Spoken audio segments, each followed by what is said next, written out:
بسم الله الرحمن الرحيم. In the name of Allah, the Beneficent,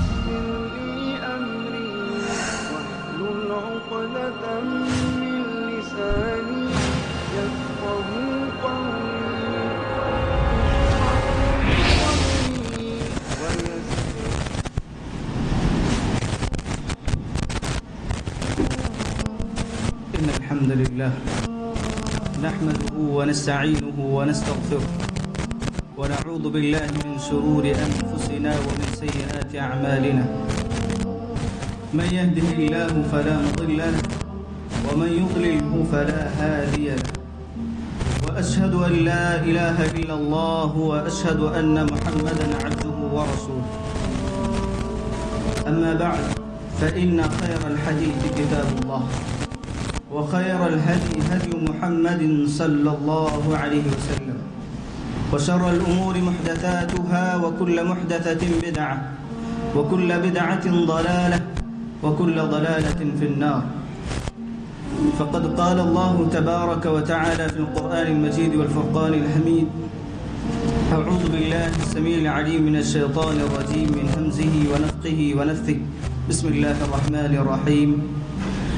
يا أيها الذين آمنوا اتقوا الله وكونوا مع الصادقين. محترم حضرات اور خواتین اسلام، اللہ تبارک و تعالیٰ کا بے پناہ شکر و احسان ہے کہ رب ذوالجلال نے مجھے اور آپ کو دنیا کی بہت ساری نعمتوں سے سرفراز فرمایا۔ اگر ہم ان نعمتوں پر نظر ڈالیں، ان نعمتوں میں سے ایک اعلیٰ نعمت جو اللہ تعالیٰ نے مجھے اور آپ کو عطا فرمایا ہے وہ توحید کی دولت ہے۔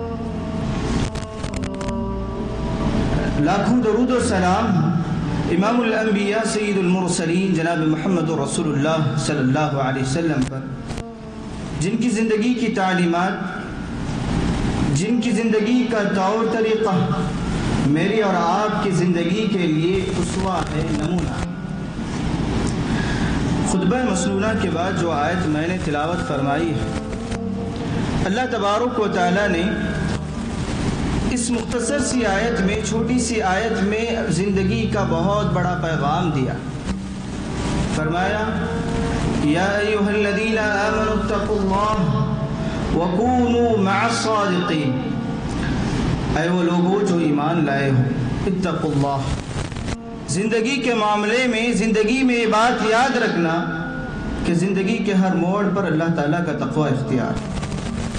وَكُونُوا مَعَ الصَّادِقِينَ، جو اس آیت کریمہ کا بہت بڑا پیغام ہے تقوی کے بعد، کہا کہ کونوا مع الصادقین، آپ سچے لوگوں کے ساتھ ہو جاؤ۔ زندگی میں آپ کا اٹھنا بیٹھنا اچھے لوگوں کے ساتھ، سچے لوگوں کے ساتھ ہونا چاہیے۔ یہ قرآن مجید نے مجھے اور آپ کو پیغام دیا۔ زندگی بہت زاویے، زندگی میں بہت سارے مراحل آتے ہیں جس سے انسان دوچار ہوتا ہے۔ اگر آپ احادیث کا مطالعہ کریں گے تو نبی اکرم صلی اللہ علیہ وسلم نے دین کو الدین یسر کہا، یعنی دین آسانی کا نام۔ دین میں آسانی رکھی گئی ہے انسانوں کے لیے۔ اللہ تبارک و تعالیٰ نے دین اسلام میں اپنے بندوں کے لیے آسانیاں پیدا کی۔ وہی استقامت والا معاملہ آ جائے دین پر تو یہ مشکل ترین معاملہ ہو جاتا ہے۔ دین پر ثابت قدم رہنا ایک مشکل ترین امر ہے۔ یہیں پر ایک مثال کے طور پر سمجھیں گے اس چیز کو کہ اگر ہمارے سامنے ایک منزل ہے جس پر پہنچنے سے پہلے ہمارے سامنے ایک مشکل ترین راستہ ہے، اور اس مشکل ترین راستے سے گزر کر ہم منزل مقصود کو پہنچنا چاہتے ہیں۔ یہ مشکل ترین راستے میں چور، ڈاکو، ہر قسم کے لوگ موجود ہیں۔ ہو سکتا ہے کہ اس راستے میں ہماری جان چلی جائے، ہمارا مال مفقود ہو جائے، ہماری عزت لوٹ جائے۔ یہ ساری چیزیں، یہ خطرات ہمارے سامنے رہتے ہیں، تو ہم اس راستے میں جانے سے پہلے ان لوگوں کو اختیار کرتے ہیں جو ہماری عزت کو بچا سکیں، ہمارے مال کو بچا سکیں، ہماری جان کی حفاظت کر سکیں اور صحیح سلامت ہمارے منزل مقصود تک پہنچائیں۔ اسی طریقے کا معاملہ ہے دین کا۔ اگر دین پر استقامت چاہتے ہیں تو ہمیں اچھے لوگوں کے ساتھ، نیک لوگوں کے ساتھ، اہل تقوی کے ساتھ، اہل العلم کے ساتھ، زہد و ورع سے معمور لوگوں کے ساتھ رہنا چاہیے، ان کی صحبت اختیار کرنی چاہیے۔ اللہ تعالیٰ نے یہی پیغام دی۔ اللہ تبارک و تعالیٰ نے سورۃ الکہف آپ ہر جمعہ پڑھتے ہیں، اگر آپ اس سورت کو اٹھا کر دیکھیں، اللہ تبارک و تعالیٰ نے نبی اکرم صلی اللہ علیہ وسلم سے مخاطب ہو کر یہ بات کہی، کہا وَاصْبِرْ نَفْسَكَ مَعَ الَّذِينَ يَدْعُونَ رَبَّهُمْ بِالْغَدَاةِ وَالْعَشِيِّ يُرِيدُونَ وَجْهَهُ، کہا کہ وَاصْبِرْ نَفْسَكَ مَعَ الَّذِينَ، آپ اپنے نفس کو باندھے رکھیں، روکے رکھیں، مَعَ الَّذِينَ يَدْعُونَ رَبَّهُمْ بِالْغَدَاةِ وَالْعَشِيِّ يُرِيدُونَ وَجْهَهُ، ان لوگوں کے ساتھ جو صبح اور شام اللہ تبارک و تعالیٰ کو پکارتے ہیں، یاد کرتے ہیں، اللہ تعالیٰ کا ذکر خیر کرتے ہیں، اللہ تعالیٰ کا ذکر کرتے ہیں۔ مع الذین یدعون ربهم بالغداة والعشی یریدون وجہہ، اور یہ ذکر کرنے کے پیچھے ان کا مقصد کیا ہوتا ہے؟ خود قرآن مجید نے بیان فرمایا، کہا یریدون وجہہ، یہ اللہ تعالیٰ کے رضا کو چاہتے ہیں، اللہ تعالیٰ کی خوشنودی کو حاصل کرنا چاہتے ہیں۔ اللہ کا ذکر تو کرتے ہیں لیکن ان کے پیچھے مقصد یہ ہوتا ہے کہ ہماری ذکر سے، ہماری اس عبادت سے اللہ تعالیٰ راضی ہو جائے، اللہ تعالیٰ کی خوشنودی ہمیں حاصل ہو جائے۔ پھر اللہ تعالیٰ نے اسی آیت میں نبی اکرم صلی اللہ علیہ وسلم سے مخاطب ہو کر یہ بات کہی، وَلَا تَعْدُ عَيْنَاكَ عَنْهُمْ تُرِيدُ زِينَةَ الْحَيَاةِ الدُّنْيَا وَلَا تُطِعْ مَنْ أَغْفَلْنَا قَلْبَهُ عَنْ ذِكْرِنَا وَاتَّبَعَ هَوَاهُ وَكَانَ أَمْرُهُ فُرُوطًا، کہا وَكَانَ أَمْرُهُ فُرُوطًا، کہا اللہ تبارک و تعالیٰ نے وَلَا تَعْدُ عَيْنَاكَ عَنْهُمْ، کہ آپ کی نگاہیں ایسے لوگوں سے تجاوز نہ کر جائیں جو اللہ تبارک و تعالیٰ کو صبح و شام یاد کرتے ہیں، ایسے لوگوں سے تجاوز کر نہ جائیں۔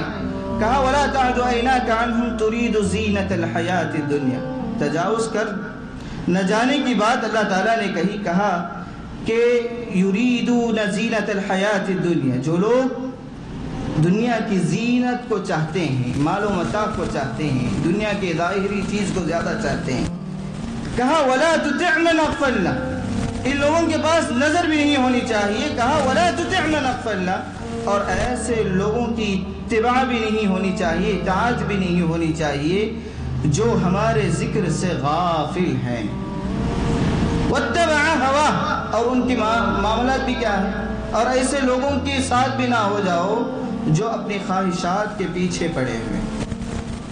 یہ اللہ تبارک و تعالیٰ نے نبی اکرم صلی اللہ علیہ وسلم سے مخاطب ہو کر یہ بات کہی۔ پہلی بات یہ بات بیان فرمائی کہ آپ کا اٹھنا بیٹھنا، یعنی آپ اپنے آپ کو اچھے لوگوں کے ساتھ، نیک لوگوں کے ساتھ رکھو، جو لوگ صبح و شام اللہ تبارک و تعالیٰ کا ذکر کرتے ہیں، اور ان لوگوں کے ساتھ نہ ہو جاؤ جو اللہ تعالیٰ کو یاد بھی نہیں کرتے، اللہ تعالیٰ کا ذکر بھی نہیں کرتے، اور جو لوگ دنیاوی زینت کو چاہتے ہیں، اور جو لوگ خواہشات کے در پہ ہو گئے ہیں، ان کی اتباع کرتے ہوئے، ان کی اطاعت کرتے ہوئے نہ ہو جاؤ۔ یہ بات اللہ تبارک و تعالیٰ نے نبی صلی اللہ علیہ وسلم سے مخاطب ہو کر کہی۔ اگر ہم اس سے آ کر دیکھتے ہیں، شریعت اسلامیہ نے ایسے لوگوں کا انجام بھی بتلایا جو نیک لوگوں کے ساتھ نہیں رہتے، جن کا اٹھنا بیٹھنا نیک لوگوں کے ساتھ نہیں رہتا، آخرکار وہ گمراہ ہو جاتے ہیں، دین کے راستے سے ہٹ جاتے ہیں، غلط افکار کے حامل ہو جاتے ہیں، خرافات اور بدعت کے حامل ہو جاتے ہیں۔ کہا ایسا آدمی کا انجام کیا ہوگا؟ خود قرآن مجید نے بیان فرما، یہ آدمی روز قیامت اللہ تبارک و تعالیٰ کے بارگاہ میں کھڑے ہو کر کہے گا، یا ویلتا لیتنی لم اتخذ فلانا قلیلا لقد اضلنی عن الذکر بعد اذ جاءنی وکان الشیطان للانسان خذولا۔ کہا یا ویلتا لیتنی، کاش کہ میں اس دنیاوی زندگی میں خراب آدمی کو، جس کے افکار صحیح نہیں تھے، جس کے اخلاق و کردار صحیح نہیں تھے، جو بدعات اور خرافات کا حامل تھا، کاش میں اس کے ساتھ نہ ہوتا۔ یا ویلتا لیتنی لم اتخذ فلانا خلیلا، کاش میں اس انسان کو دوست بنایا نہ ہوتا۔ لم اتخذ فلانا خلیلا لقد اضلنی عن الذکر بعد اذ جاءنی، میرے سامنے راہ ہدایت تھی، میرے سامنے کتاب تھی، ہدایت والی کتاب تھی، حق کی بات میرے سامنے تھی، اچھے لوگ میرے سامنے تھے۔ لقد اضلنی عن الذکر بعد اذ جاءنی، یہ ساری چیزیں ہونے کے باوجود میں نے اس کی صحبت اختیار کی تو اس نے مجھے گمراہ کر دیا۔ لقد اضلنی عن الذکر بعد اذ جاءنی وکان الشیطان للانسان خذولا۔ اس آیت کریمہ میں اللہ تبارک و تعالیٰ نے برے لوگوں کا انجام بیان کیا، جو برے لوگوں کی صحبت میں رہ کر زندگی گزارتے ہیں، ان کا انجام کیا ہوگا؟ سوائے پچھتاوے کے اور کیا کچھ بھی نہیں ہوگا۔ اور اس کے برعکس جو لوگ اچھے لوگوں کے ساتھ رہتے ہیں، نیک لوگوں کے ساتھ صحبت میں رہتے ہیں، اہل علم کے ساتھ رہتے ہیں، اہل تقوی کے ساتھ رہتے ہیں، ان لوگوں کا انجام بہترین ہوگا۔ نبی اکرم صلی اللہ علیہ وسلم کی حدیث ہے جس میں نبی کریم صلی اللہ علیہ وسلم نے بہترین پیغام دیا، کہا لا تصاحب الا مؤمنا ولا يأكل طعامك الا تقي۔ کہا زندگی کے ہر موڑ پر یہ کوشش کرو، لا تصاحب الا مؤمنا، زندگی میں اگر آپ دوست بنانا چاہتے ہو، لا تصاحب، آپ دوست نہ بناؤ، الا مؤمنا، سوائے اس آدمی کے جو ایمان والا، جو آدمی مومن ہے اسی کو آپ کوشش اس بات کی کریں کہ مومن انسان کو اپنا دوست بنائے، نیک آدمی کی صحبت اختیار کریں، نیک آدمی کو اپنا دوست بنائے۔ لا تصاحب الا مؤمنا، کس کا فرمان ہے؟ نبی اکرم صلی اللہ علیہ وسلم۔ پھر نبی اکرم صلی اللہ علیہ وسلم نے میزبانی کے تعلق سے بتایا کہ اگر کسی مہمان کی میزبانی کرنا چاہتے ہو، اس بات کی کوشش کرو ولا یاکل طعامک الا تقی، کہ آپ کا کھانا کوئی نہ کھائے سوائے متقی انسان کے، تقوی گزار انسان کے۔ کہا کہ اگر انسان متقی ہے تو کوشش کرو اس کو اپنا مہمان بناؤ، کوشش کرو کہ آپ جس کی میزبانی کرنے جا رہے ہو، مہمان نوازی کرنے جا رہے ہو، وہ آدمی متقی انسان ہو، تقوی گزار ہو۔ یہ بات نبی اکرم صلی اللہ علیہ وسلم نے فرمائی۔ اگر ہم اصحاب کرام رضوان اللہ علیہ مجمعین کو پڑھ کر دیکھتے ہیں کہ نبی اکرم صلی اللہ علیہ وسلم کی صحبت میں صحابہ کرام رضوان اللہ علیہ مجمعین تھے، نبی اکرم صلی اللہ علیہ وسلم کی صحبت کو کتنا اعزاز سمجھتے تھے صحابہ کرام رضوان اللہ علیہ مجمعین۔ اس کی ایک مثال ہے کہ ایک مرتبہ نبی اکرم صلی اللہ علیہ وسلم ربیعہ بن کعب الاسلمی رضی اللہ عنہ سے پوچھتے ہیں، کہتے ہیں سل، مانگ لو، پوچھ لو، جو مانگنا ہے آج مانگ لو، آج وہ آپ کی خواہش پوری کر دی جائے۔ صحابی رسول نبی اکرم صلی اللہ علیہ وسلم کی تربیت یافتہ تھے۔ ذرا ٹھہر کر دیکھیں، اگر آپ کو کوئی انسان ایسا آفر دے کہ آپ جو مانگنا ہے مجھ سے مانگ لیں، میں آپ کو وہ ساری چیزیں عطا کروں گا جو آپ مجھ سے مانگیں گے، تو آپ، ظاہر سی بات ہے میں اور آپ کی زندگی کا معاملہ یہی ہے کہ ہم دنیاوی زندگی کے پیچھے بہت آسانی سے دوڑ پڑتے ہیں اور وہ چیزیں مانگنا چاہتے ہیں جو دنیاوی زندگی سے متعلق ہیں۔ لیکن قربان جائیے صحابہ کرام رضوان اللہ علیہ مجمعین پر، نبی پوچھ رہے ہیں، پوچھنے والے نبی ہیں، سید ولد آدم ہیں، انبیاء کے سردار ہیں، پوچھ رہے ہیں سل، آپ پوچھو، جو مانگنا ہے مانگو، آج وہ عطا کر دیا جائے گا۔ نبی اکرم صلی اللہ علیہ وسلم کے تربیت یافتہ صحابی ربیعہ بن کعب الاسلمی رضی اللہ عنہ کہتے ہیں اسألک مرافقتک فی الجنہ یا رسول اللہ، کہتے ہیں کہ اللہ تعالیٰ، اے اللہ کے رسول صلی اللہ علیہ وسلم، میں جو چیز پوچھ رہا ہوں، اسألک، میں آپ سے جو چیز کا سوال کر رہا ہوں، مرافقتک، کوئی دنیاوی چیز نہیں ہے، آپ کی صحبت۔ کیا فرمایا؟ مرافقتک، اسألک مرافقتک فی الجنہ، آج تو دنیاوی زندگی میں آپ کی صحبت تو ہمیں مل گئی ہے، یہ ہمارے لیے اعزاز ہے، لیکن ہم یہ چاہتے ہیں کہ یہ اعزاز ہمیں جنت میں بھی ملے، آپ کی رفاقت ہمیں جنت میں بھی نصیب ہو، آپ کی صحبت ہمیں جنت میں بھی نصیب ہو. اس صحابی رسول ربیعہ بن کعب الاسلمی رضی اللہ عنہ کہتے ہیں، اس سامنے رکھ کر آج ہماری زندگیوں کا حال دیکھیں کہ آج ہمارے نفس، ہماری زندگیاں، ہماری طرز زندگی کس موڑ پر ہے، ہم کیا کر رہے ہیں.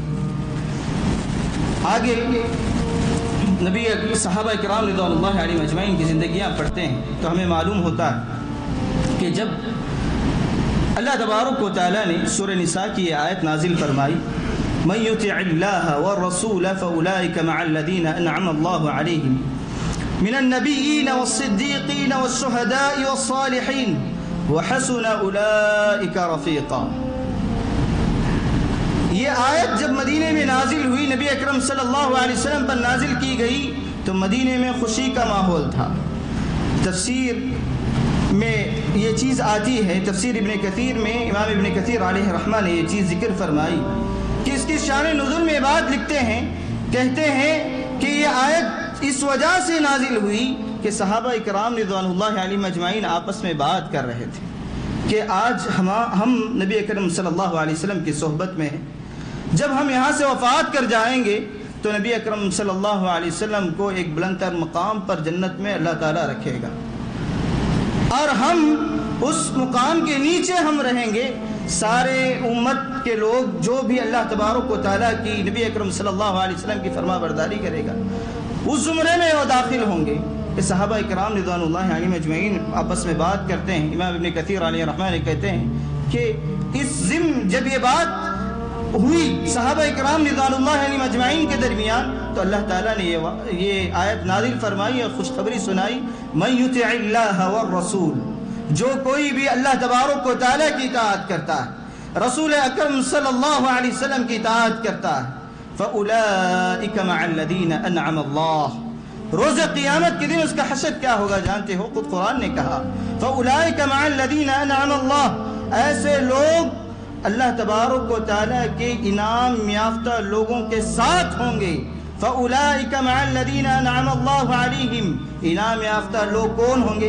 من النبیین، کہا کہ جو بھی اللہ کے رسول صلی اللہ علیہ وسلم کی اطاعت کرے گا وہ انبیاء کے ساتھ روز قیامت میں ہوگا. فاولئک مع الذین انعم اللہ علیہم من النبیین والصدیقین، سچے لوگوں کے ساتھ ہوگا جو اپنی زندگی میں سچائی پر ڈٹے تھے، سچائی پر ثابت قدم تھے، ایسے لوگوں کے ساتھ وہ روز قیامت کے دن اٹھائے جائیں گے. فاولئک مع الذین انعم اللہ علیہم من النبیین والصدیقین والشہداء، پھر ایسے آدمی کے ساتھ یہ اٹھائے جائیں گے جو اللہ تبارک و تعالیٰ کے راستے میں جہاد کرتے ہوئے اللہ تعالیٰ کی خاطر شہید ہو جاتا ہے. فاولئک مع الذین انعم اللہ علیہم من النبیین والصدیقین والشہداء والصالحین، پھر کہا نبیوں کے ساتھ یہ اٹھائے جائیں گے، سچے لوگوں کے ساتھ یہ اٹھائے جائیں گے، شہداء کے ساتھ یہ اٹھائے جائیں گے، پھر صالحین کے ساتھ بھی اٹھائے جائیں گے. جو نیک لوگ ہوں گے، جو لوگ بھی اللہ تبارک و تعالیٰ کے رسول اللہ صلی اللہ علیہ وسلم کی اطاعت کرتے ہوئے زندگی گزاریں گے، وہ نیک لوگوں کے ساتھ اٹھائے جائیں گے. فاولئک مع الذین انعم اللہ علیہم من النبیین والصدیقین والشہداء والصالحین وحسن اولئک رفیقا. قرآن کہتا ہے جو بھی جس کا بھی انجام اتنا بہترین ہو، وحسن اولئک رفیقا، روز قیامت کے دن انبیاء ہوں، صدیقین ہوں، شہداء ہوں، صالحین اس کے ساتھ ہو. کہتے ہیں فحسن اولئک رفیقا، کہتے ہیں کہ یہ کتنی ہی بہترین رفیق کار ان کے ساتھ ہیں، کیا ہی بہتر لوگ ہیں، کیا ہی بہترین صحبت ان کو حاصل ہوئی ہے، کیا ہی بہترین ان کا حشر ہوا ہے روز قیامت کے دن. یہ قرآن نے کہا. پھر آگے ہم چل کر دیکھتے ہیں جس آیت کو ہم نے پڑھا، جس آیت کے ساتھ اللہ تبارک و تعالیٰ نے ہمیں یہ پیغام دیا کونوا مع الصادقین، کہ ہمیں سچے لوگوں کے ساتھ رہ کر، نیک لوگوں کے ساتھ رہ کر زندگی گزارنا چاہیے. تو اس آیت کی تفسیر کھول کر دیکھیں تو ہمیں بات معلوم ہوتی ہے. یہ دکھنے میں چھوٹی سی آیت ہے لیکن اس کے اندر بہت سارے معنی، بہت سارے پیغامات اللہ تعالیٰ نے دی. اس کی شان نزول میں اہل علم لکھتے ہیں، کہتے ہیں کہ یہ آیت اس وقت نازل ہوئی جب کچھ صحابہ، جلیل القدر صحابہ جنگ سے پیچھے رہ گئے تھے کہ کچھ وجوہات کی بنا پر، کچھ اسباب کی وجہ پر.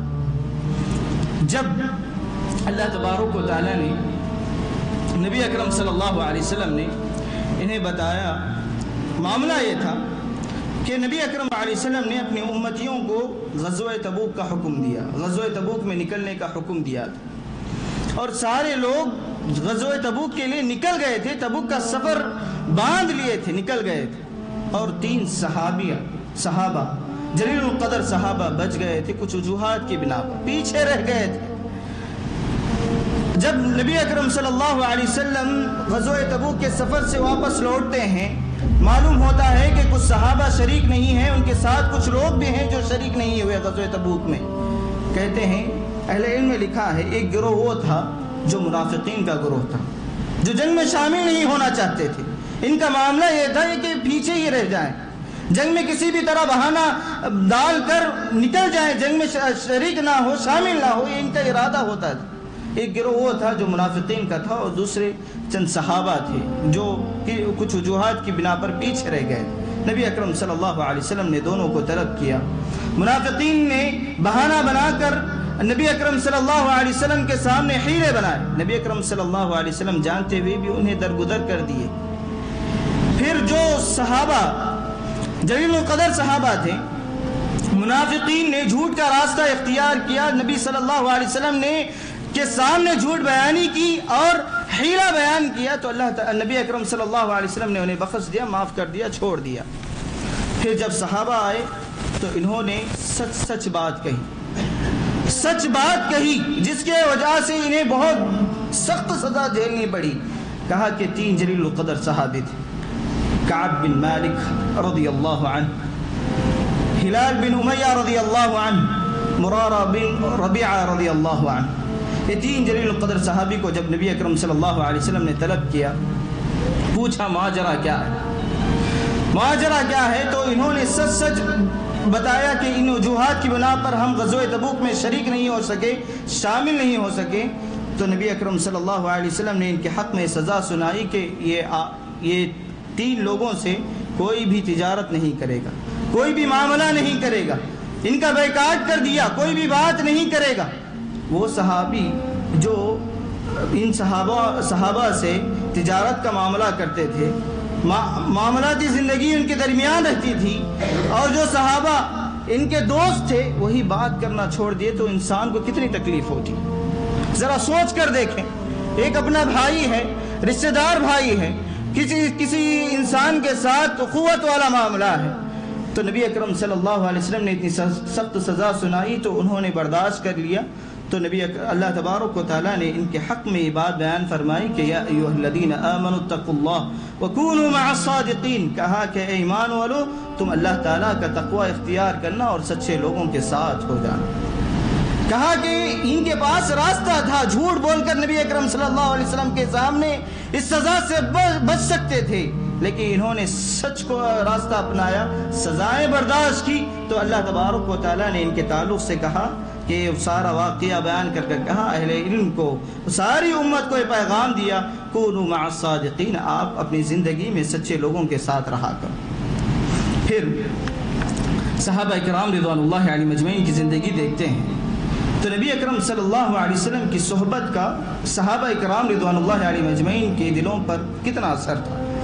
انس بن مالک رضی اللہ عنہ کہتے ہیں جب نبی اکرم صلی اللہ علیہ وسلم کی وفات ہو جاتی ہے، وفات کے بعد مدینے واپس ہوتے ہیں تو کہتے ہیں لوگوں سے خطاب ہو کر، اے لوگوں یاد کرو اس وقت کو جب نبی اکرم صلی اللہ علیہ وسلم اس مدینہ میں آئے تھے تو مدین کی آمد کی وجہ سے مدینہ کی گلی گلی روشن ہو گئی تھی۔ آج جب ہم دفن کر کے واپس آئے ہیں تو ہمارے دلوں کی کیفیت یہ ہے، انکرنا قلوبنا، آج ہمارے دل یہ حقیقت کو ماننے کے لیے تیار نہیں، اس حقیقت کو تسلیم کرنے کے لیے تیار نہیں ہے، ہمارے دل اس حقیقت کو، اس حق چیز کو ماننے کے لیے تیار نہیں ہے، یہ دلوں کی کیفیت ہو گئی۔ کس کا بیان ہے؟ انس بن مالک رضی اللہ عنہ۔ شریعت اسلامیہ کی آداب احکام پڑھ کر دیکھیں، شریعت اسلامیہ نے دین پر ثابت قدم رہنے کے لیے نیک لوگوں کی صحبت کو ضروری قرار دیا۔ جب ہم صحابہ کرام رضوان اللہ علیہم اجمعین کی زندگیاں پڑھ کر دیکھتے ہیں، ان میں سے ایک جلیل القدر صحابی جس کے تعلق سے آتا ہے کہ صحابہ کرام رضوان اللہ علیہم اجمعین نے اسد الغابہ کے مطابق 200 سال سے زیادہ انہوں نے زندگی گزاری. اتنے بڑے جلیل القدر صحابی تھے. وہ صحابی کون تھے؟ سلمان فارسی رضی اللہ عنہ. سلمان فارسی رضی اللہ عنہ ایک مجوسی گھرانے میں پیدا جو آگ کی پرستش کیا کرتے تھے، لیکن حق کو تلاش کرنے کا جذبہ، حق پر ثابت قدم رہنے کا ایک جذبہ سلمان فارسی رضی اللہ عنہ کے دل میں تھا. آپ اس کی خاطر ایک وفد کے ساتھ ملک شام چلے جاتے ہیں. پھر ملک شام جاتے ہیں، وہاں ڈھونڈتے تلاش کرتے ہیں کہ یہاں عیسائی مذہب کا سب سے ماننے والا جاننے والا عالم کون ہے جو حق پر ہو. بتایا جاتا ہے کہ فلاں عالم ہے، تو اس کے پاس جاتے ہیں. تب ابھی دین اسلام نہیں تھا، تب نبی اکرم صلی اللہ علیہ وسلم پر وہ نبوت کا نزول نہیں تھا، تو عیسائی مذہب تھا. تو سلمان فارسی رضی اللہ عنہ نے عیسائی مذہب قبول کر لیا تھا اور اس عالم کی تلاش میں نکلے تھے جو حق پر ثابت قدم تھا، جس کے پاس حق تھا. جاتے ہیں، اس کے پاس سارا ماجرا بیان کرتے ہیں کہ میں فلاں فلاں قبیلے کا ہوں، فلاں اس وجہ سے آیا ہوں. آپ کے پاس رہنے کی وجہ یہ ہے کہ میں آپ کی صحبت میں رہ کر حق کو جان سکوں، حق کو پہچان سکوں، حق پر ثابت قدم رہ سکوں. اس کی وجہ سے آپ کی صحبت میں رہنا چاہتا. پھر اس بات کو سن کر وہ عالم و راہب سلمان فارسی رضی اللہ عنہ کو اجازت دے دیتا ہے. آپ ان کی صحبت میں رہتے ہیں. کچھ وقت گزرنے پر اس راہب کا انتقال ہو جاتا ہے. جب انتقال کے آخری لمحات ہوتے ہیں تو سلمان فارسی رضی اللہ عنہ اس راہب سے سوال کرتے ہیں کہ آپ کے بعد ایسا کون سا عالم ہے، عیسائی مذہب کا ایسا کون سا عالم ہے جو حق پر قائم ہو، جس کے تعلق سے کہا جائے کہ عیسائی مذہب کی حق چیزوں کو جانتا ہے، حق پر قائم ہے. کہتے ہیں کہ آپ اموریا چلے جاؤ. اموریا چلے جاتے ہیں اور اس راہب کے پاس بھی سارا ماجرا سناتے ہیں اور اس کے ساتھ اس کی صحبت اختیار کرتے ہیں اور اس کی صحبت کے آخری لمحات میں پھر وہی سوال کرتے ہیں. تو وہ بتاتا ہے کہ آپ موصل چلے جائیں، موصل میں فلاں عالم ہے، آپ کو وہ حق چیزیں بتائے گا. پھر وہاں سے موصل کا سفر کرتے ہیں، موصل کے پاس جاتے ہیں، اس عالم کو تلاش کرتے ہیں، اس کی صحبت میں رہتے ہیں. جب اس کی بھی زندگی کے آخری لمحات رہتے ہیں پھر اس سے بھی وہی سوال کرتے ہیں. سوال کرنے پر وہ کہتے ہیں کہ نصیبین چلے جاؤ، وہاں پر ایک عالم ہے جو حق پر قائم ہے. پھر وہاں سے سفر کرتے ہیں نصیبین میں جاتے ہیں، سارا ماجرا سناتے ہیں، پھر اس کی صحبت میں رہتے ہیں، پھر اس کے آخری لمحات رہتے ہیں تو پھر اس سے یہی سوال کرتے ہیں. امام ذہبی نے سیر و اعلام النبلاء میں یہ چیز لکھی ہے، کہا کہ 5 سے زائد مقامات کا سفر سلمان فارسی رضی اللہ عنہ نے کیا، صرف اس وجہ سے کہ حق کو پہچان سکے. حق پر ثابت قدم رہنے کے لیے انہوں نے اس وقت کے اہل علم کی صحبت اختیار کی، اہل زہد کی صحبت اختیار کی، اہل تقوی کی صحبت اختیار کی اور نتیجے میں سفر کرتے ہوئے مکہ پہنچ گئے اور نبی کریم صلی اللہ علیہ وسلم پر اسلام قبول کر لیے. یہ سلمان فارسی رضی اللہ عنہ کے اس واقعے سے ہمیں معلوم ہوتا ہے کہ اگر ہم دین پر استقامت چاہتے ہیں، دین پر ثابت قدم رہنا چاہتے ہیں تو ہمیں نیک لوگوں کی صحبت اختیار کرنی پڑے گی. شریعت نے یہ چیز بھی بتائی ہے کہ شریعت میں شخصیت پسندی کی اجازت، شخصیت پرستی کی اجازت شریعت اسلام نے نہیں دیا. آپ کسی آدمی کو دیکھتے ہو، وہ اچھے اخلاق کا حامل ہے، اچھے افکار کا حامل ہے، اس کے پاس بدعات و خرافات نام کی کوئی چیز نہیں ہے، وہ حق پہچانتا ہے، حق بولتا ہے، حق کو پہنچاتا ہے دوسروں تک، تو آپ اس کے ساتھ اس کو پسند کر سکتے ہیں، اس کی صحبت میں رہ سکتے ہیں. اس بات کی اجازت شریعت اسلامیہ نے دی. اس بات سے منع کیا ہے کہ کسی آدمی کو اتنا چاہنے لگو کہ اسے خدا کا درجہ دینے لگو، اس کی اجازت نہیں ہے. بالکل شریعت اسلامیہ میں حرام ہے، ناجائز. اہل علم نے سلف میں سے عمر بن میمون العودی رحمہ اللہ علیہ کے تعلق سے آتا ہے، ایک مشہور تابعی تھے، یمن کے ایک مشہور تابعی تھے. کہتے ہیں ان کے تعلق سے بیان کیا جاتا ہے کہ عمر بن میمون العودی رحمہ اللہ علیہ کہتے ہیں کہ جب معاذ بن جبل رضی اللہ عنہ یمن کی طرف آئے تو میں جب ان کا استقبال کرنے کے لیے پہلی دفعہ گیا اور دیکھتا ہوں کہ ان کے اخلاق، ان کے آداب، ان کے طور طریقے عبادت کو دیکھ کر بہت پسند کرنے لگتا، اتنا پسند کرنے لگا کہ میں انہی کے ساتھ رہنے لگا۔ کب تک؟ عمر بن میمون العودی رحمہ اللہ کہتے ہیں فما فارقته حتى دفنته بالشام، کہتے ہیں میں ان سے جدا نہیں ہوا، اس استقبال کے بعد میں کبھی معاذ بن جبل رضی اللہ عنہ جیسے جلیل القدر صحابی سے جدا نہیں ہوا، انہی کے ساتھ رہا، انہی کی صحبت میں رہا، انہی کی رفاقت میں رہا، دین سیکھتا رہا، حق کو پہچانتا رہا، یہاں تک کہ فما فارقته، ہمیں جس چیز نے جدا کیا ہے وہ معاذ بن جبل رضی اللہ عنہ کی موت تھی۔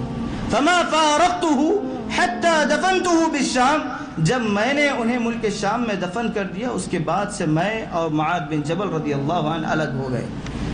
عمر بن میمون العودی رحمہ اللہ کہتے ہیں اسی طریقے سے امام اہل سنت والجماعہ امام احمد بن حنبل رحمہ اللہ علیہ کے تعلق سے آتا ہے، ان کے درس حدیث کے تعلق سے اہل علم بیان کرتے ہیں کہ امام اہل سنت والجماعہ امام احمد بن حنبل رحمہ اللہ علیہ اتنے بڑے محدث تھے کہ ان کے درس حدیث میں 5000 طلبہ شریک رہتے تھے۔ کتنے؟ 5000 طلبہ شریک رہتے تھے۔ پھر وہ دیکھا گیا کہ ان 5000 طلبہ میں سے صرف 500 طلبہ ایسے ہیں جو علم حدیث لکھتے ہیں۔ حدیث جب امام احمد بن حنبل روایت کرتے ہیں، پڑھتے ہیں، تو اس حدیث کو نوٹ کرنے والے صرف 500 طلبہ تھے۔ کتنے؟ 5000 طلبہ میں سے 500 طلبہ صرف لکھا کرتے تھے۔ پھر معاملہ یہ دیکھا گیا جو بقیہ 4500 طلبہ جو شریک ہوتے تھے، یہ آخر کس وجہ سے شریک ہوتے تھے امام احمد بن حنبل رحمہ اللہ علیہ کی مجلس حدیث میں؟ کہتے ہیں کہ یہ اس وجہ سے شریک ہوتے تھے تاکہ علم حدیث کے تعلق سے جو احترام، جو ادب، جو اخلاق امام احمد بن حنبل رحمہ اللہ علیہ کے تھے وہ اخلاق سیکھ سکیں، ان کے وہ اخلاق سیکھ سکیں، ان کا وہ ادب سیکھ سکیں، علم حدیث کے تعلق سے ان کا وہ احترام سیکھ سکیں۔ امام احمد بن حنبل علیہ رحمہ کی مجلس حدیث میں صرف یہ ادب، یہ اخلاق سیکھنے، یہ علم حدیث کا احترام سیکھنے کے لیے 4500 طلبہ آتے تھے۔ میں اور آپ کی زندگی کا حال کیا؟ کیا ہم کسی کے بیان میں شریک ہو نہ ہو، کسی کے درس میں شریک ہو نہ ہو، لکھو یا نہ لکھو، اس بات سے کوئی انکار نہیں، آپ چاہے تو لکھ سکتے ہیں، اگر آپ علم کا شوق ہے تو آپ لکھ سکتے ہیں، علم کا شوق نہیں ہے کم سے کم اس جذبے سے آؤ کہ جو چیز بولنے والا ہے، جو صاحب علم ہے، جو علم ہمیں سکھا رہے ہیں، کم سے کم ان کا وہ ادب علم کے تعلق سے، ان قرآن کے تعلق سے ان کا وہ احترام، حدیث کے تعلق سے ان کے وہ اخلاق، ان کا وہ ادب، ان کا وہ احترام سیکھ سکیں، اس جذبے کے ساتھ تو ہمیں شریک ہونا چاہیے۔ اسی لیے کہتے ہیں اگر ہم نیک لوگوں کے ساتھ رہیں گے، اچھے لوگوں کے ساتھ رہیں گے، یہ ساری چیزیں سیکھ سکیں گے۔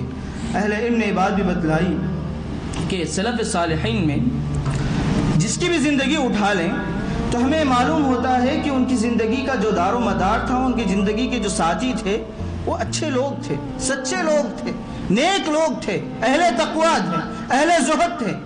جب دیکھا گیا ایسی کیا صفت ہے جس کی وجہ سے انہیں یہ اچھے لوگ مل جاتے ہیں، نیک لوگ کی صحبت اختیار کرتے ہیں، کہتے ہیں حضرت علقمہ رحمہ اللہ علیہ کے تعلق سے آتا ہے، ان کی زندگی کے تعلق سے بیان کیا جاتا ہے کہ یہ جب ملک شام گئے تو اس سرزمین میں رہ کر اللہ تبارک و تعالیٰ سے دعا کرتے تھے۔ ساتھی اچھے لوگ یوں ہی نہیں مل جاتے، نیک لوگ، اہل علم، اہل زہد، اہل تقوی یوں ہی نہیں مل جاتے کسی کو، اس کے لیے دعائیں مانگنی چاہیے، اللہ تبارک و تعالیٰ سے گڑ گڑانا چاہیے۔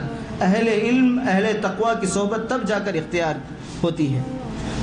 حضرت علقمہ رحمہ اللہ علیہ کے تعلق سے کہا جاتا ہے حضرت علقمہ رحمہ اللہ علیہ جب ملک شام میں تھے، ملک شام میں یہ دعا کرتے تھے اللہ تبارک و تعالیٰ کی بارگاہ میں، اللہم یسر لی جلیسا صالحا، کہ اللہ تبارک و تعالیٰ مجھے ایک نیک دوست عطا فرما، اے اللہ مجھے ایک نیک دوست، ایک نیک ساتھی عطا فرما جس کی صحبت میں میں رہ کر اس کی نیک چیزیں سیکھ سکوں، اس کے نیک اخلاق سیکھ سکوں۔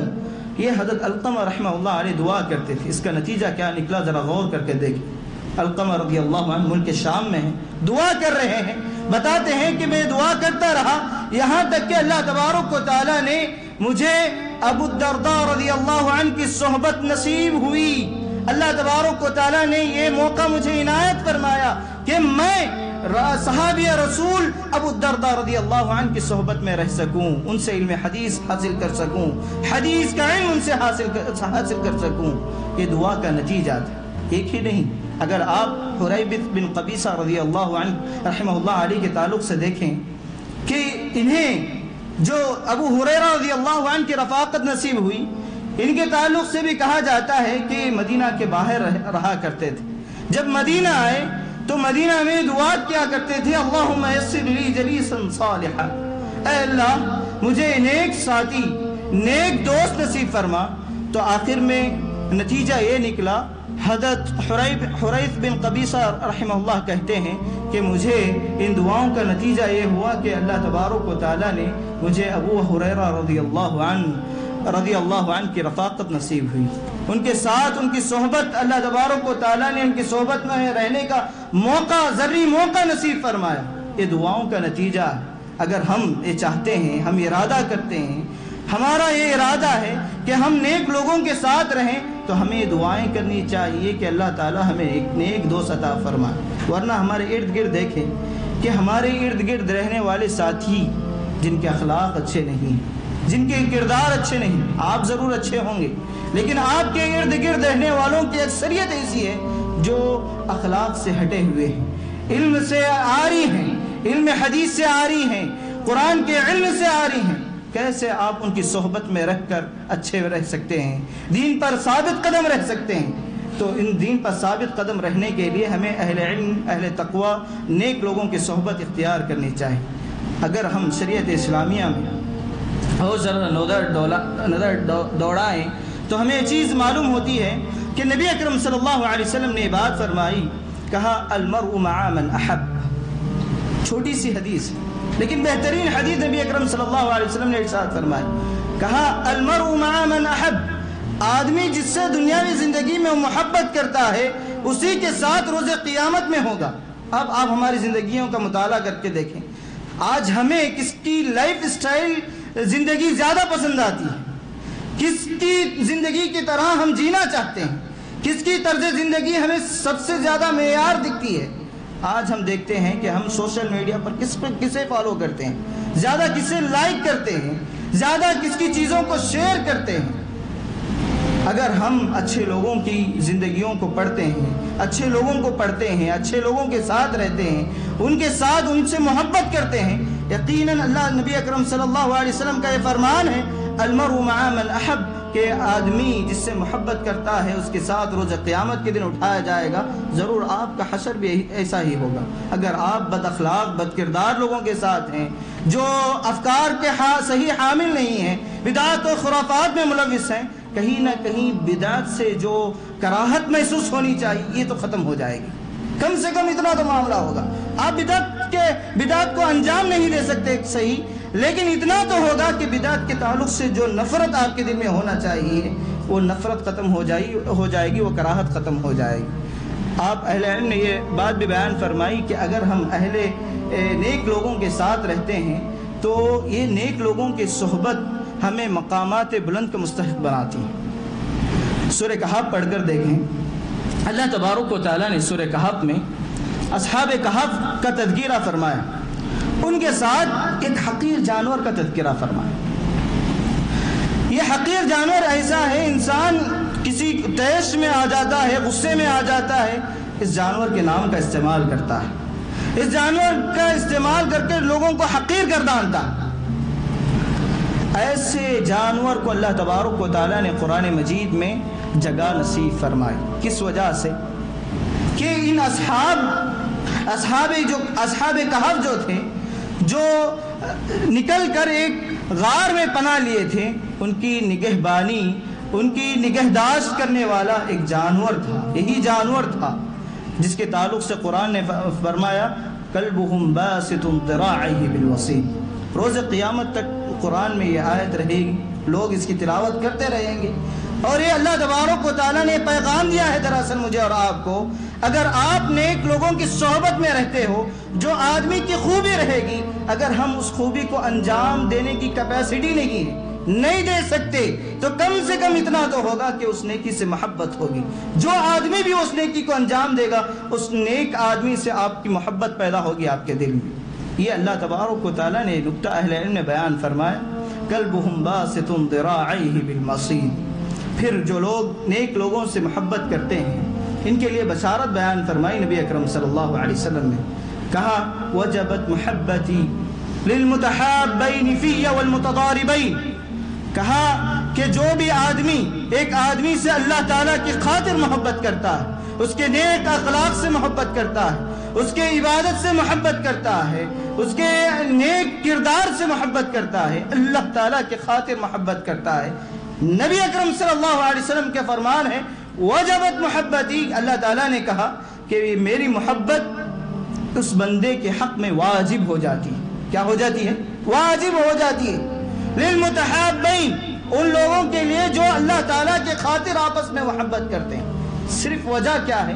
اللہ کے خاطر، اللہ کی وجہ سے، اللہ کے سبب کی وجہ سے، اللہ کی خاطر، اللہ تبارک و تعالیٰ کی خاطر ایک دوسرے سے محبت کرتے ہیں۔ رشتہ داری نبھاتے ہیں تو اللہ تعالیٰ کی خاطر نبھاتے ہیں، دوستی نبھاتے ہیں اللہ تبارک و تعالیٰ کی خاطر نبھاتے ہیں، جو بھی معاملہ کرتے ہیں آپس میں اللہ تبارک و تعالیٰ کی خاطر کرتے ہیں۔ اہل علم نے یہ چیز بھی بیان فرمائی کہ اگر آج ہماری معاشرے میں جو قلت ہے نیک لوگوں کی، جو اہل تقوی کی قلت ہے، اہل زہد کی قلت ہے، یہ کیسے پوری ہوگی؟ جب ہم ان کی زندگیوں کا مطالعہ کریں گے، نیک لوگوں کی زندگیوں کو پڑھیں گے، نبی اکرم صلی اللہ علیہ وسلم کی سیرت کو پڑھیں گے، صحابہ اکرام رضوان اللہ علیہ مجمعین کی سیرت کو پڑھیں گے تو نیک لوگوں کی محبت ہمارے دل میں پیدا ہوگی۔ اب ان نیک لوگوں کے اندر جو صفات ہوگی، ہمیں کوشش کریں گے کہ ہم ان نیک لوگوں کی صفات کو اپنے اندر اپنا سکیں۔ ایک بات کہہ کر میں اپنی بات ختم کرتا ہوں۔ عبداللہ بن مبارک رحمہ اللہ علیہ کے تعلق سے کہتے ہیں اہل علم جمعت الخیر کلہ، یہ امام ایسے ہیں عبداللہ بن مبارک رحمہ اللہ علیہ کہ ان کے اندر اللہ تبارک و تعالیٰ نے پورا خیر رکھا۔ ان کے تعلق سے آتا ہے کہ عبداللہ بن مبارک رحمہ اللہ علیہ کا معمول یہ تھا کہ جب بھی نماز کے لیے مسجد آتے تھے، مسجد پڑھ کر سنت اور اذکار پڑھنے کے بعد واپس سیدھے اپنے مکان پر چلے جاتے تھے۔ لوگوں کو یہ بات بری لگتی تھی کہ امام حدیث ہیں، محدث ہیں، نماز پڑھتے ہیں، لوگوں سے گفتگو نہیں کرتے، لوگوں سے ملتے نہیں ہیں، معاملہ مل جلتے نہیں ہیں، ان سے بات نہیں کرتے، گفتگو نہیں کرتے۔ شکایت کرنے والوں نے عبداللہ بن مبارک رحمہ اللہ علیہ کے سامنے شکایت کی، آپ نماز پڑھنے کے بعد واپس چلے جاتے ہیں، کیا ماجرا ہے؟ ٹھہریے، نماز کے بعد، اذکار کے بعد، سنت کے بعد ہمارے لیے بھی وقت دیجیے، ہم سے گفتگو کیجیے تاکہ ہم آپ سے چیزیں سیکھ سکیں۔ عبداللہ بن مبارک رحمہ اللہ علیہ کہتے ہیں کہ اگر میں مسجد میں نماز کے بعد آپ کے ساتھ کھڑوں گا تو کسی نہ کسی کی برائی میرے سامنے ہوگی، کسی نہ غیبت میرے سامنے ہوگی، یہ ساری چیزیں ایسی ہیں جس کا برا انجام ہے۔ عبداللہ بن مبارک رحمہ اللہ علیہ کہتے ہیں تو میں نماز کے بعد جیسے اپنے مکان پر چلے جاتا ہوں، اس وقت پورا وقت میرا اللہ اور اس کے رسول صلی اللہ علیہ وسلم اور اس کے صحابہ رضوان اللہ علیہ مجمعین کے ساتھ گزرتا ہے۔ کہا وہ کیسے آپ اللہ تعالیٰ کے ساتھ وقت گزارتے ہیں، کیسے آپ رسول اکرم صلی اللہ علیہ وسلم کے ساتھ وقت گزارتے ہیں، کیسے آپ صحابہ کرام رضوان اللہ علیہ مجمعین کے ساتھ وقت گزارتے ہیں؟ کہتے ہیں کہ میں جب نماز سے پڑھ کر نکل جاتا ہوں اپنے مکان کے لیے، اس وقت اہل علم نے لکھا ہے عبداللہ بن مبارک رحمہ اللہ علیہ حدیث تدوین حدیث کا کام کر رہے، حدیث لکھتے تھے، کہتے ہیں جب میں جاتا ہوں قلم پکڑتا ہوں، حدیث لکھتا ہوں جس میں قال اللہ آتا ہے، تو مجھے ایسا لگتا ہے کہ وقت میں جو لکھ رہا ہوں قال اللہ، کہ میرا وقت اللہ تعالیٰ کے ساتھ گزر رہا۔ جب میں لکھتا ہوں قال رسول اللہ صلی اللہ علیہ وسلم، جب مجھے ایسا لگنے لگتا ہے کہ میں رسول اللہ صلی اللہ علیہ وسلم کے ساتھ زندگی گزار رہا ہوں۔ جب میں یہ کہتا ہوں ان ابی الدرداء رضی اللہ عنہ، ان عائشہ رضی اللہ عنہا، ان ابی ہریرہ رضی اللہ عنہ، جب صحابہ اکرام رضوان اللہ علیہ مجمعین کے نام آتے ہیں، ان کے نام جیسے ہی لکھتا ہوں تو مجھے ایسا لگنے لگتا ہے کہ میں صحابہ اکرام رضوان اللہ علیہ مجمعین کے ساتھ زندگی گزار رہا ہوں۔ اس چیز کو رکھ کر عبداللہ بن مبارک رحمہ اللہ علیہ کی طرز زندگی کا ایک معاملہ رکھ کر دیکھیں۔ آج نماز کے بعد جو چیزیں ہم سے ہو رہی ہیں کیا وہ غلط نہیں؟ نماز سے جیسے نکلتے ہیں کسی نہ کسی کی برائی ہوتی ہے، کسی نہ کسی کے تعلق سے چیزیں بیان کی جاتی ہیں۔ آدمی چاہے نہ چاہے کوئی نہ کوئی تیسرا آدمی آ کر اس کے سامنے یہ چیز بیان کرنے لگتا ہے۔ جب آپ یہاں سے نکلیں گے، اچھی چیزوں کا مطالعہ کریں گے، احادیث رسول پڑھیں گے، قرآن مجید کی کتاب قرآن مجید پڑھیں گے، تو آپ کا یہ وقت اللہ تبارک و تعالیٰ کے ساتھ، رسول اللہ صلی اللہ علیہ وسلم کے ساتھ گزرے گا۔ اسی لیے نبی اکرم صلی اللہ علیہ وسلم نے کہا الرجل علی دین خلیلہ فلینظر احدکم من یخالل۔ بڑا پیغام نبی اکرم صلی اللہ علیہ وسلم نے دیا کہ کہا الرجل علی دین خلیلہ، آدمی کو اپنی زندگی میں دیکھنا چاہیے جس سے دوستی کر رہا ہے، جس سے وہ صحبت اختیار کر رہا ہے، وہ اس کا دوست۔ الرجل علی دین خلیلہ، نبی اکرم صلی اللہ علیہ وسلم نے کہا کہ آدمی اپنے دوست کے دین پر ہوتا ہے۔ اگر اس کا دوست اچھا ہے تو اس کے اخلاق و کردار اچھے ہیں، اگر اس کا دوست اچھے افکار کا حامل ہے، کتاب و سنت کی نشر و اشاعت کرنے والا ہے، تو وہ بھی کتاب و سنت کی نشر و اشاعت کرنے والا بنے گا، اس کے ساتھ محبت کرنے والا بنے گا۔ اگر وہ نہیں ہے، بدعات و خرافات کا حامل ہے، اس کی نشر و اشاعت کرنے والا ہے، تو یہ بھی اس کی نشر و اشاعت کرنے والا بنے گا۔ پھر نبی اکرم صلی اللہ علیہ وسلم نے یہ موقع دیا، یہ بات فرمائی، یہ نصیحت فرمائی، یہ وعد کی فَلْيَنْظُرْ أَحَدُكُمْ مَنْ يُخَالِلُ۔ ایک اصول کی بات نبی اکرم صلی اللہ علیہ وسلم نے کہی، آدمی اپنے دوست کے دین پر ہوتا ہے، چاہیے کہ آدمی کو دیکھے کہ وہ کس کے ساتھ دوستی کر رہا ہے۔ یہ پیغام آج کے درس کا کہ ہمیں اور آپ کو یہ دیکھنا چاہیے کہ ہم کس کے ساتھ زندگی کو کر رہے ہیں، کس کی صحبت میں رہ رہے ہیں، ہمارے ساتھی کون ہیں، ہمارے ارد گرد رہنے والے لوگ کون ہیں۔ ہمیں یہ کوشش کریں جو نبی اکرم صلی اللہ علیہ وسلم نے فرمایا لا تصاحب الا مؤمنا، کہ آپ دوست بناؤ تو ایمان والے کو بناؤ، ولا یاکل طعامک الا تقی، اور آپ کسی کو مہمان بنانا چاہتے ہو، مہمان نوازی کرنا چاہتے ہو، کوشش کرو کہ وہ انسان متقی ہو۔ اس چیزوں کو سامنے رکھ کر ہمیں ان ساری باتوں پر عمل کرنا چاہیے۔ اللہ تبارک و تعالیٰ سے دعا کرتے ہیں کہ اللہ تبارک و تعالیٰ مجھے اور آپ کو ان ساری باتوں پر عمل کرنے والا بنائے۔ آمین۔ السلام علیکم ورحمۃ اللہ۔ يفقهوا قولي رب اشرح لي صدري ويسر لي أمري واحلل عقدة من لساني يفقهوا قولي رب اشرح لي صدري ويسر لي أمري واحلل عقدة من لساني يفقهوا قولي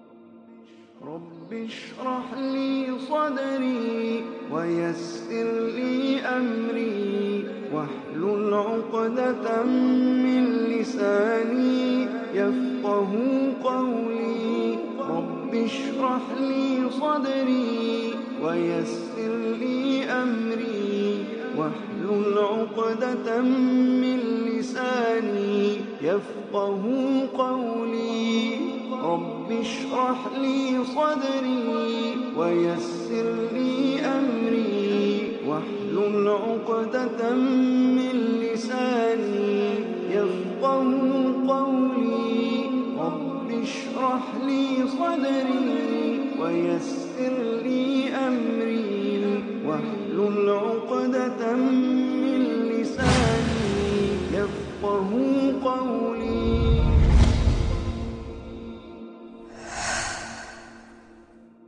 رب اشرح لي صدري ويسر لي أمري واحلل عقدة من لساني يفقهوا قولي رب اشرح لي صدري ويسر لي أمري واحلل عقدة من لساني يفقهوا قولي رب اشرح لي صدري ويسر لي أمري واحلل عقدة من لساني يفقه قولي رب اشرح لي صدري ويسر لي أمري واحلل عقدة من لساني يفقه قولي